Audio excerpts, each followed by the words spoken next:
Well, a nurse laid off during the pandemic still fighting with Michigan's unemployment insurance agency, trying to verify her identity. Fox 17 problem solver Ryan Cummings is live in the newsroom tonight. And Ryan, she's been waiting for several months now.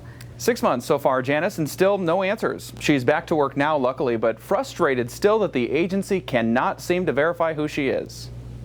Why don't you believe who I am? That's probably my biggest question.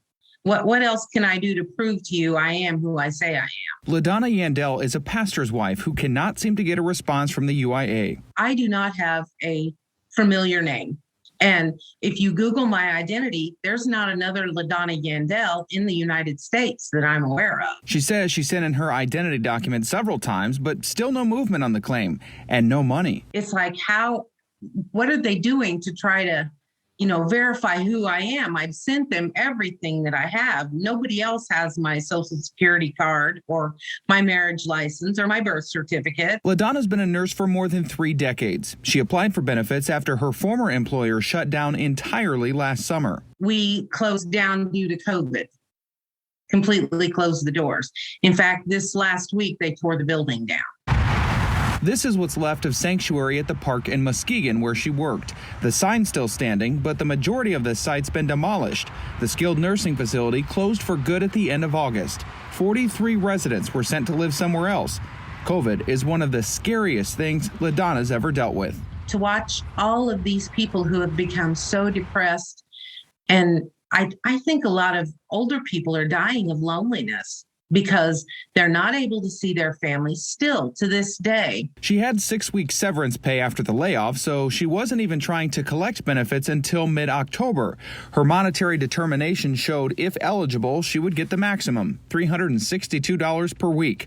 Her online MyWham account still shows open non-monetary issues. Then I just kept waiting to get paid, and it kept saying that I qualified each week, and it showed that I was earning that much money, but yet no money was going into my account.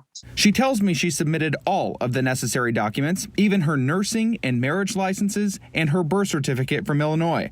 LaDonna also sent in the front and back of her driver's license and social security card, but still got the same response. And they told me they still couldn't verify my identity. And I don't understand it. It's just very confusing to me. Just last month, the agency told lawmakers between paid and unpaid claims, there are nearly 16,000 people waiting on ID verification. More than 10,000 have been paid something, while 5,200 have not. They said there was so much fraud going on and people were stealing other people's identity. But I'm not aware of anybody stealing mine. LaDonna sent an email to Governor Whitmer's office getting this automatic reply. She's now waiting on 16 weeks of benefits, but started a new job at the end of January. She, like thousands of others, is just hopeful she'll get what's owed to her. At this point, I'm thinking I'm never going to see that money. And it's kind of disheartening to me because, I've worked full time ever since I became a nurse, paying all of my social security and, taxes and everything. And then when something as devastating as COVID happens and I'm not even able to draw anything on it, it's just really disheartening. LaDonna tells me that she really just wants to rebuild her savings account, saying that the family is now depleted down to nothing. The UIA is looking into her issue, and I'm still waiting on a response as to why something like this is still happening to so many people. Live in the newsroom, Ryan Cummings, Fox 17 News. All right, Ryan, thank you. Whether it's unemployment or another issue you would like us to look into, you can email problemsolvers@fox17online.com. You can also join the group on Facebook or call the number right there on your screen.